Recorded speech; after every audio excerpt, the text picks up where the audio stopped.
Rachel never expected the attic to feel like a tomb. Yet the moment she pushed the warped ladder open and pulled herself up into the dust-choked darkness, she felt as though she were trespassing on holy ground. The boxes had not been touched in years, not since her grandfather Leonard, the town's beloved photographer, had passed away.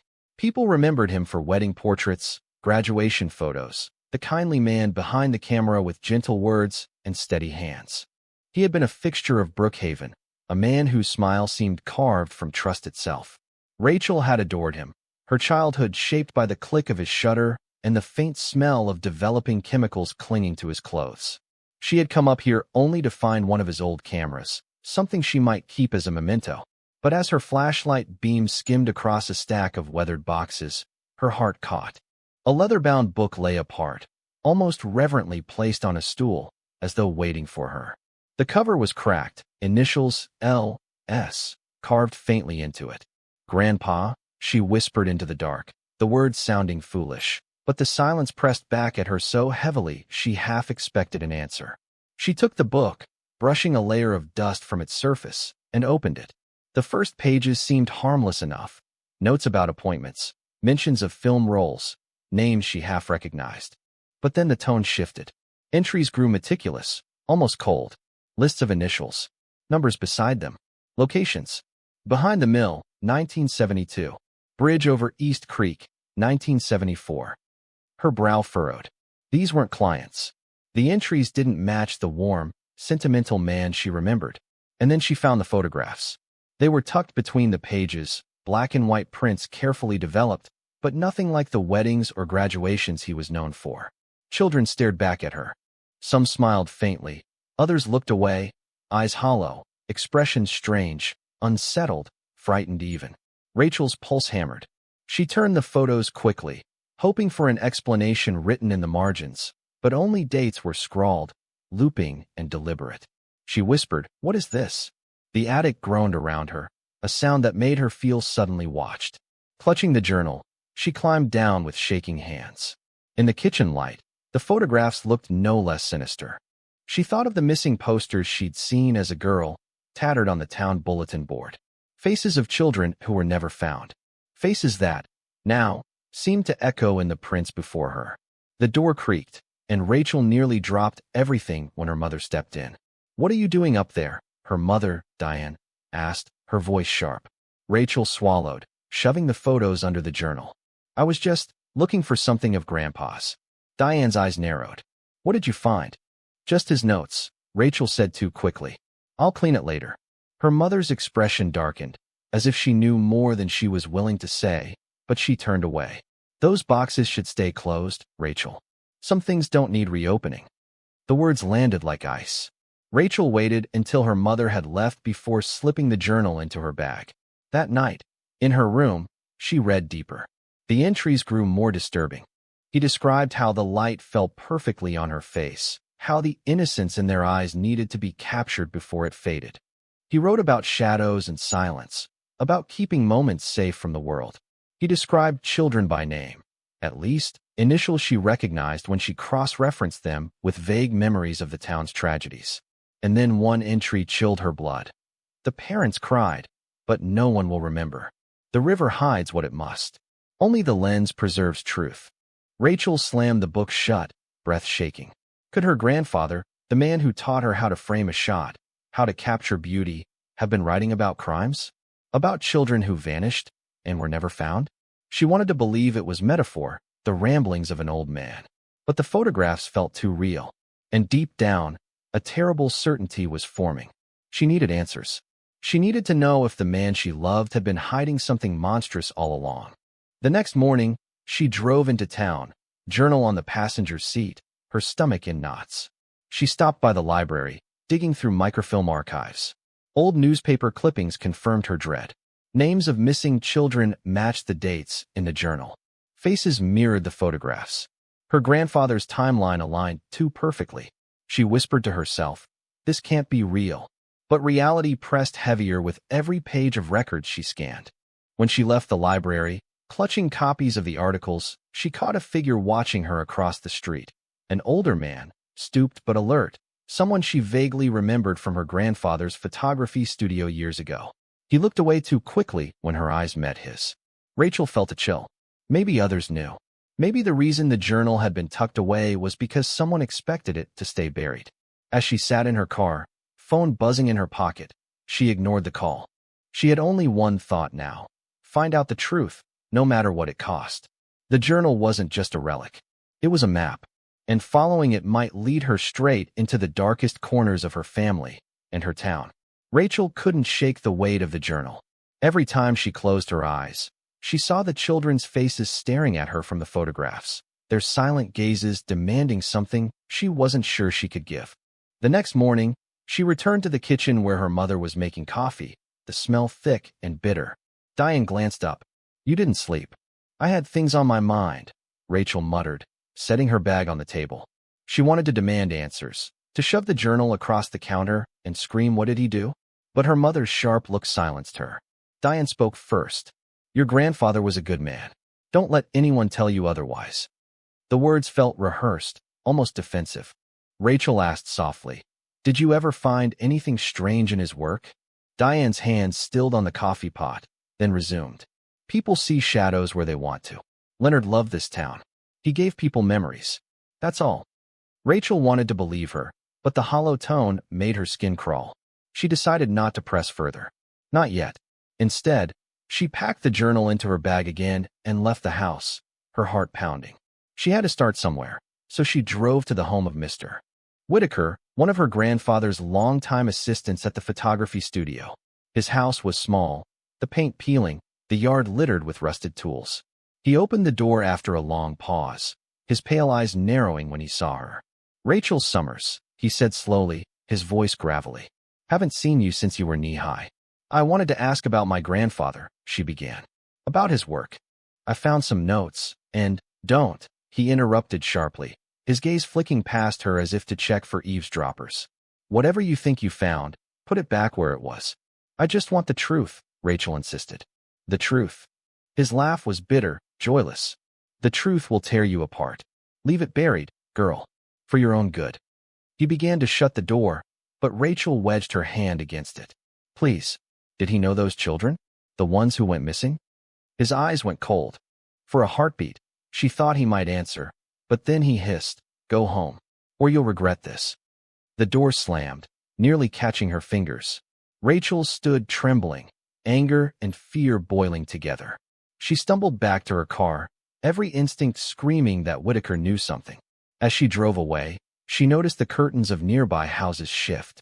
Neighbors were watching. Whispers followed her even when she couldn't hear them. By afternoon, she gathered courage to visit Mrs. Alvarez, an old neighbor who had lived down the street from her grandfather for decades. The woman answered the door cautiously, lines of age etched deep into her face. "Rachel," she said warily, "what brings you here?" "I just wanted to talk about Grandpa Leonard. You must have known him well." "Everyone knew him," Mrs. Alvarez said, her eyes clouding. "Why ask now?" Rachel hesitated, then held up a photocopy of one missing child's article. "Did you know Michael Carter? He lived 2 blocks away. He vanished in 1974. The woman's hand trembled as she took the paper, her lips thinning. "Why dig this up?" she whispered. "Haven't those families suffered enough?" "Because I think my grandfather might have been." Rachel stopped as Mrs. Alvarez's face hardened. "Stop," the woman snapped, thrusting the paper back. "I won't listen to this. Leonard Summers was a pillar of this community. He gave us joy when we had little. Don't you dare stain his name." The door slammed in Rachel's face. She stood there, her stomach twisting. Why did everyone react with fear, with anger, instead of shock or disbelief? It was as if the entire town carried the same unspoken burden. Back in her car, she flipped through the journal again, searching for clarity. More initials, more dates. The patterns grew clearer. They weren't random. Each entry lined up with a disappearance. And yet, every person she asked refused to talk. That evening, Rachel walked into Miller's Diner, a place she remembered from childhood, its red booths worn and sticky, the smell of fried food heavy in the air. She hoped the neutral ground might make someone speak. She approached Sheriff Callahan, who had been nursing a coffee alone. His hair was gray now, but his frame still broad, his presence commanding. "Sheriff," she said, sliding into the booth across from him. He frowned, but didn't send her away. "Rachel Summers," he muttered. "You're back. I need to ask you something," she said quickly. "It's about my grandfather. About the missing children." His jaw tightened. "Careful what you're saying." "I found his journal," she pressed. "There are names, dates, photographs. Tell me you didn't know." His eyes darkened. He leaned closer, voice low. "You're young, but not stupid. Listen carefully. Some things don't belong in daylight. Your grandfather had interests, sure, but he wasn't the only one. Don't drag this town through hell again." Rachel's blood ran cold. "Again?" she whispered. "You're saying—" "I'm saying go home before you get hurt," Callahan said firmly, standing up. "Let the dead stay buried." He dropped the bill on the counter and left without another word. Rachel sat frozen, her hands shaking so badly she almost spilled her water. She realized then that it wasn't just her grandfather. Others were involved. The journal wasn't only his story, it was evidence of something wider, something the whole town had conspired to hide. That night, she drove back home, but before she could go inside, a sound froze her. A sharp crack behind her car, like a twig snapping. She turned, heart hammering. In the shadows at the end of the driveway, a figure stood watching, motionless. Rachel's breath caught. "Who's there?" she called, her voice unsteady. The figure didn't answer. Then, slowly, it stepped back into the dark until it was gone. She clutched the journal to her chest, realization burning in her mind. She wasn't just chasing answers now. Someone was watching her, and they wanted to make sure she never found the truth. Rachel spent the next morning pacing her room, staring at the journal spread across her bed. Every entry screamed at her to keep pushing, yet the fear from last night gnawed at her ribs. Someone had been watching. She couldn't let that stop her. But she also knew she couldn't do it alone anymore. The thought of confiding in her mother was useless. Diane would only repeat that Leonard was a saint. So Rachel decided to reach out to the only person she trusted enough, her childhood friend Daniel Harper, who had stayed in town while she left years ago. She found him at the auto shop, his hands blackened with grease, his face older but still carrying the warmth she remembered. "Rachel Summers," he said with a crooked smile, wiping his hands on a rag. "Haven't seen you in forever. You're back for good?" "Not sure yet," she admitted. "Listen, I need to talk. Privately." His brow furrowed, but he nodded, leading her into the small office at the back of the garage. The smell of oil and rubber clung to everything. She closed the door and pulled out the journal. "This belonged to my grandfather." His smile faded. "Leonard's? What are you doing with that?" "Reading it," Rachel said. "And I think it has something to do with the missing kids. Daniel, the names and dates match up, and everyone I ask either shuts me out or warns me to stop. Even Sheriff Callahan." Daniel sat heavily in the chair, rubbing his temples. "Rachel, you don't know what you're digging into." "Then tell me," she snapped, her voice cracking. "Because I'm drowning in whispers and threats. I need someone to tell me the truth." For a long moment, he said nothing. Then he leaned forward, his voice low. "When we were kids, there were rumors. My uncle worked for the sheriff's office back then. He said Leonard was questioned more than once, but nothing stuck. People disappeared, evidence vanished, files burned. Some folks swore Leonard knew too much about everyone, that he had pictures nobody wanted seen." Rachel felt her pulse race. Blackmail? Maybe. Or maybe he was part of something darker. But my uncle, he died in a car crash before he could tell me more. Daniel glanced at the journal. "That's dangerous to have, Rachel. If people know you're reading it, they won't let you walk away." Her stomach twisted, but before she could respond, Daniel's phone buzzed. He glanced at it, then shoved it aside. "Look," he continued, "I'll help you. But you have to promise me one thing. If it gets too heavy, we burn that journal and never speak of it again." Rachel nodded, though deep inside she knew she could never let it go. That night, they met again in her grandfather's old studio. Dust coated the shelves, cameras sat like relics frozen in time. The air smelled of mildew and chemicals. Rachel set the journal on the work table. Daniel began flipping through it carefully, his finger stopping on one entry. "Here, J.C. June 14th, 74. Last seen by the bridge." "That's Jimmy Carter, the boy who disappeared. My dad used to talk about it." Rachel leaned closer. "So it's real. These aren't just notes. They're records." "Or trophies," Daniel whispered. The word chilled her to the core. They continued searching until Rachel noticed something odd. In the back of the journal was a folded envelope taped to the inside cover.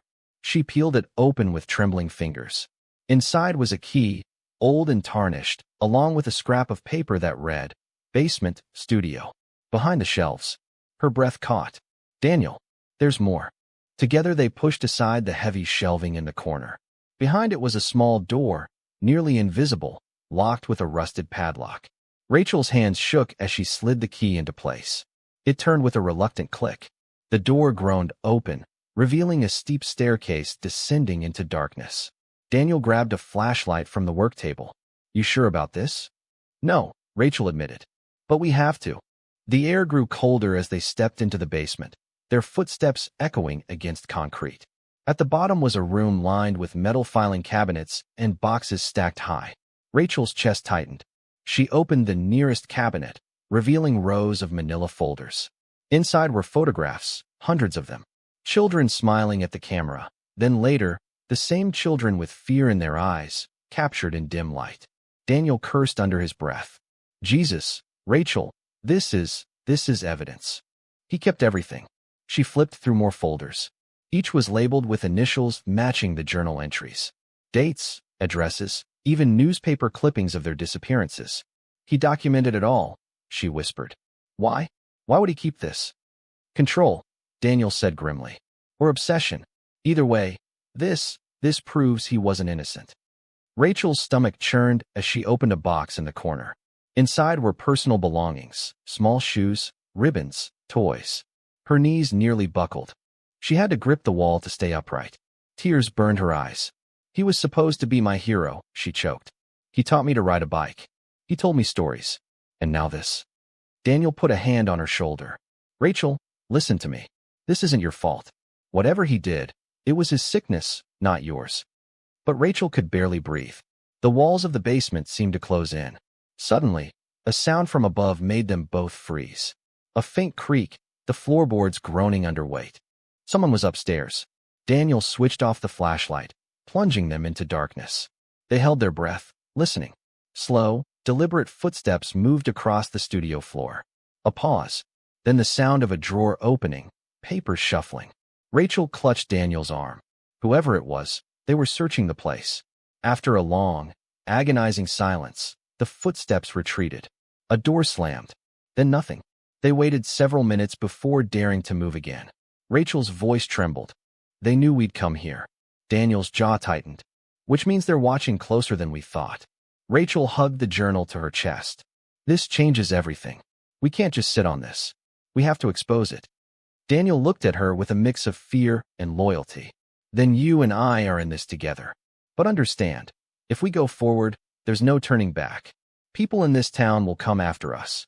Rachel wiped her tears, her fear hardening into resolve. "Let them. I'm not going to let my grandfather's secret stay buried. Not anymore." And in the silence of the basement, surrounded by the ghosts of children captured in fading photographs, she knew the real fight had only begun. Rachel barely slept after the discovery in the basement. Every time she closed her eyes, she saw the faces of those children, their fear frozen forever in her grandfather's photographs.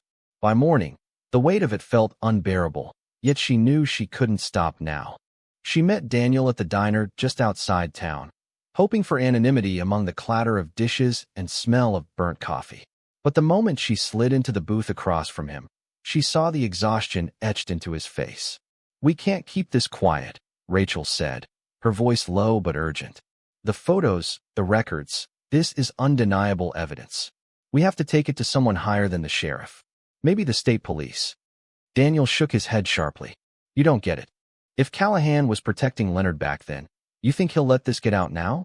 Half the town either feared your grandfather or owed him something. Going to the wrong person could bury this faster than we found it." Rachel bit her lip, frustration rising. "So what? We just sit on it while someone ransacks the studio?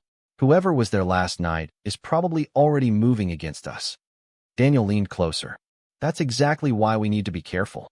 If they know we have the journal, we're already in danger." The waitress interrupted with coffee, but Rachel barely noticed. Her thoughts raced.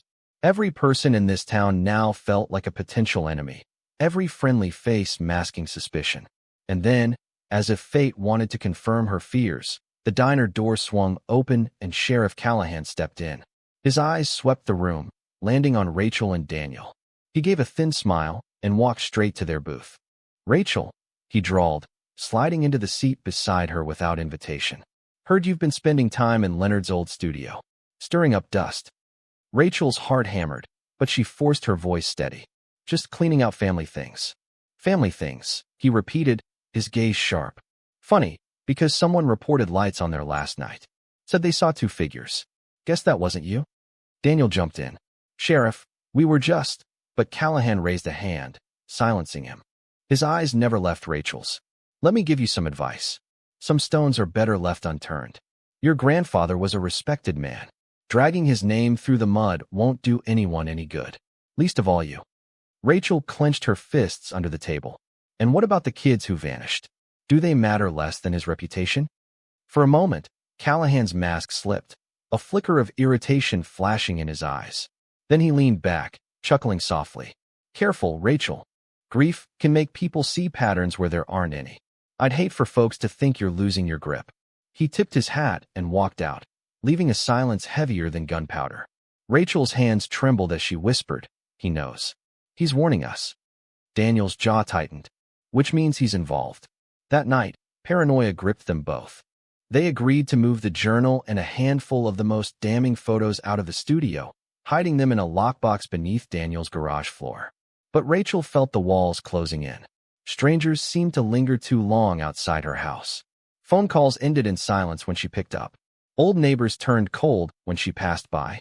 One evening, as she left the grocery store, an elderly woman she barely knew hissed, "Stop digging, girl. You'll end up just like the rest." Rachel froze. The rest. But the woman shuffled quickly away, refusing to look back. That night, her mother confronted her. Diane stood in the doorway of Rachel's room, pale and trembling. "I know what you're doing," she said. "The studio, the journal. Rachel, you need to stop." Rachel's throat went dry. "You knew, didn't you? You knew what he was." Diane's eyes filled with tears. "I suspected, but your grandfather provided for us. He kept us safe. You don't understand the kind of man he was, what he could do if you crossed him." "He's dead, Mom," Rachel shouted. "Safe from him doesn't mean safe from the people protecting his secrets," Diane whispered. "You're putting us all in danger." The words rattled in Rachel's bones. That night, sleep finally overtook her, but only for a few hours. She awoke to the smell of smoke. Heart pounding, she ran downstairs to find the back door ajar and flames licking at the kitchen curtains. She grabbed a fire extinguisher, coughing as smoke stung her eyes, until Daniel burst in, alerted by the glow. Together, they smothered the fire before it spread. But Rachel knew the message was clear. This was no accident. They wanted her scared. They wanted her silent. The next day, Daniel suggested they go to the press in the nearest city. "If we get this story out fast enough, they can't silence us," he argued. Rachel hesitated. "And if the press won't touch it without solid proof?" "Then we give them the photos," Daniel said firmly. But when they returned to his garage to retrieve the lockbox, they found the floor pried open, the hiding place empty. Rachel's knees buckled. No, they can't be gone." Daniel cursed, slamming his fist against the wall. "Someone knew exactly where to look. Which means they're watching one of us." Rachel's stomach turned. Doubt crept in, poisonous and relentless. Could she even trust Daniel? He'd been the only one who knew the hiding place. She wanted to push the thought away, but paranoia dug its claws deeper. Daniel seemed to sense her suspicion. "Don't look at me like that," he snapped. "You think I'd risk my life just to hand them over? We're in this together, Rachel." But the fracture between them had already formed. That night, Rachel sat alone in her room, staring at the burned edges of her kitchen, the missing evidence, the journal clutched against her chest. Every ally felt fragile, every choice dangerous. She thought of the children in the photos, their silent eyes begging her not to abandon them. Yet now, with the sheriff breathing down her neck, her neighbors turning hostile, and even Daniel's loyalty uncertain, she felt completely isolated. A knock sounded at the front door. Too soft, too cautious. Rachel froze, listening. The knock came again. Slowly, she approached, peering through the window. No one stood there. Only an envelope on the porch. With trembling hands, she picked it up. Inside was a single photograph, One of the same children from the basement files, but this time, Leonard stood beside them, smiling, his arm draped casually around their shoulders. On the back, scrawled in fresh ink, were the words, "You're next, Rachel." Rachel stared at the photograph until her vision blurred, the smiling face of her grandfather searing itself into her mind alongside the terrified eyes of the children. The words on the back felt like a noose tightening around her throat. She wanted to scream, to tear the image into pieces, but she knew that destroying it wouldn't erase its meaning. Someone had been inside her world again, close enough to leave the envelope on her porch, and bold enough to taunt her with a direct threat. She called Daniel, her voice unsteady. "They know everything. They're playing with me." He came over within minutes, his expression grim. "This is it, Rachel. They're closing in. We don't have time to hesitate anymore. We have to take this public now." Rachel shook her head. "We don't even have the journal anymore. Without evidence, we still have this photo," Daniel cut in. "And your testimony. It's enough to force questions, enough to put the story in motion. Once it's out, they can't silence us without everyone noticing." She looked at him, doubt gnawing at her insides. The memory of the missing lockbox haunted her. Was it really taken by outsiders, or had someone closer betrayed her? The mistrust made her stomach twist, but she forced herself to nod. "Okay, tonight, we go to the paper in St. Louis. We bring everything we have." They drove through the night, the countryside stretching endlessly beyond the beams of the headlights. Rachel gripped the photograph so tightly it crumpled in her hands. Her nerves buzzed, every passing car making her tense, every pair of headlights in the rearview mirror convincing her they were being followed. By the time they reached the city, the horizon was beginning to pale. The newsroom Daniel knew was quiet at that hour, but a young reporter agreed to meet them, curiosity piqued by the urgency in their voices. Her name was Claire, and she led them into a side office, listening intently as Rachel spread out the photograph and described everything they had uncovered. The journal, the basement files, the studio break-ins, the sheriff's veiled threats. Claire's pen scratched rapidly across the page, her eyes wide with shock and fascination. "This, if true, it's explosive," she whispered. "But without the journal or more photos, it's thin. They'll call it hearsay, family vendetta. I need more than just one photo." Rachel's heart sank. "That's all I have left." Claire leaned closer. "Then you need to get me access to the rest. Something verifiable, something undeniable. Do that, and I'll blow the story wide open." Rachel felt trapped. Going back to the studio meant walking straight into the lion's den. But before she could respond, Daniel spoke. "We'll get you more." As they stepped back into the morning air, Rachel turned on him. "Why promise that? We don't know what's left. Whoever's behind this already cleared us out." Daniel's jaw was set. "Then we make them slip up? We draw them out." Rachel felt her pulse quicken. "What are you saying?" He hesitated, then finally said, "We bait them. We let them think we still have the journal. If they come after us again, we'll be ready and catch them with proof." The plan terrified her, but she saw the fire in Daniel's eyes, a determination that matched her own. That evening, they returned to the studio. Rachel's hands shook as she spread copies of the single photograph across the desk, making it look like she had an entire archive. She placed the original journal's empty cover on top, its pages gone but the shell convincing enough from a distance. Then they waited in the shadows. Hours crawled by in suffocating silence until, at last, the creak of the door shattered it. Figures slipped inside. Two men, faces obscured by masks. Rachel's heart slammed against her ribs. Daniel raised his phone, recording. One of the men pointed at the desk. "There. She still got them." As they moved closer, Rachel whispered, "Now." She stepped into the light, her voice steady despite the terror coursing through her. "Looking for these?" The men froze, startled, but only for a moment. One lunged toward her. Daniel shouted, "Stop!" and the struggle erupted.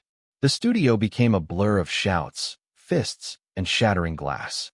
Rachel fought wildly, clutching the photograph, refusing to let it go. Daniel grappled with the other intruder, his phone clattering to the floor, but still recording.